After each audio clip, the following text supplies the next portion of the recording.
ভারত এমনভাবে সেকেন্ড ম্যাচটা খেলছে যেন মনে হচ্ছে ভারত যেন টেস্ট ক্রিকেটে একেবারে নতুন। ভারতের টেস্ট ক্রিকেটের যে ইতিহাসটা রয়েছে সেটা দেখলে মানে পুরনো ইতিহাসগুলো দেখলে মনে হয় যে ভারত কত বড় বড় কত ভালো ভালো কঠিন কঠিন ম্যাচ কিন্তু জয়লাভ করেছে এবং রাহুল দ্রাবিড় যখন ছিলেন তখন কত ভালো ভালো ম্যাচ কিন্তু ড্র করেছে। বাট এই সাউথ আফ্রিকার সাথে গুয়াহাটির এই ম্যাচটা দেখলে মনে হয় না যে ভারত এত পুরনো টিম বা ভারত এত ভালো খেলতো, কারণ পারফরমেন্সটাই এত খারাপ। মানে কি বলবো, প্রথম ম্যাচ ইডেন গার্ডেনে ভারত খুব খারাপভাবে হারলো। 124 রানের টার্গেটটাই কিন্তু ভারত কমপ্লিট করতে পারলো না। ভারতের যে বোলাররা রয়েছেন তারা কিন্তু ভালো পারফরমেন্স করলেও ব্যাটসম্যানরা কিন্তু একেবারে খারাপ পারফরমেন্স কিন্তু করলেন। আমরা গুয়াহাটির ম্যাচে দেখলাম যে প্রথম ইনিংসে যখন দক্ষিণ আফ্রিকা যখন ব্যাট করলো, দক্ষিণ আফ্রিকা প্রথম ইনিংসে ব্যাট করে 189 রানের একটা বিশাল বড় লক্ষ্য ভারতকে দিয়ে দেয়। আর সেই জায়গাতে ফার্স্ট ইনিংসে মাত্র 201 রানে কিন্তু ভারত করতে পারে। এই 201 রান করে এবং যে কাল যে দিনটা গেল চতুর্থ দিন, সেই চতুর্থ দিনে কিন্তু দক্ষিণ আফ্রিকা ব্যাটিং করে। দক্ষিণ আফ্রিকা একটা বড় লিড পেয়ে যায়, 200-250 রানের উপরে একটা লিড পেয়ে যায়। এই লিডটা কিন্তু দক্ষিণ আফ্রিকা কাজে লাগায়। আমরা যদি দক্ষিণ আফ্রিকার বোলার এবং ব্যাটসম্যানদের কথা বলি তাহলে ভারতের মাঠে, দেশের মাঠে এসে মানে দক্ষিণ আফ্রিকা বিদেশি হয়ে তারা এত ভালো ম্যাচ খেললো যে পিচ সম্পর্কে তাদের এত ধারণা নেই।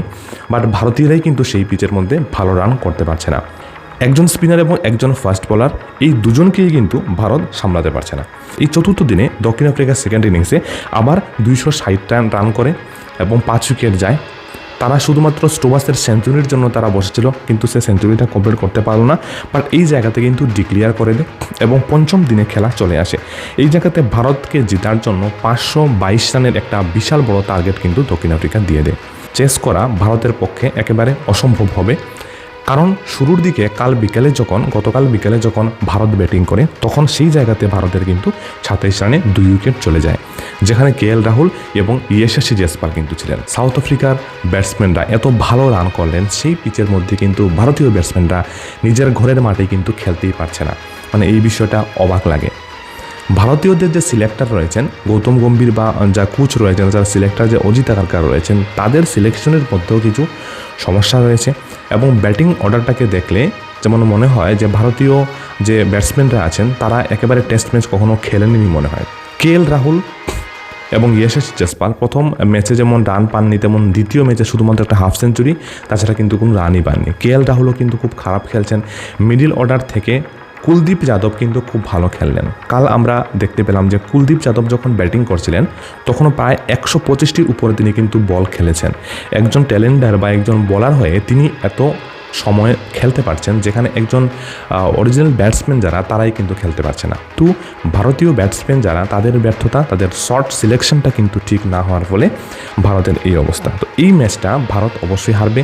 আজ দক্ষিণ আফ্রিকার জেতার জন্য 8টি উইকেটের প্রয়োজন। দক্ষিণ আফ্রিকা খুব ভালো বোলিং করে এবং ভারত জেতার জন্য 522 রানের প্রয়োজন, তার মধ্যে 27 রান হয়ে গেছে এবং 90 ওভারের খেলা আজ বাকি আছে। ভারত যদি 522 রান করতে পারে তাহলে ভারত জিতবে।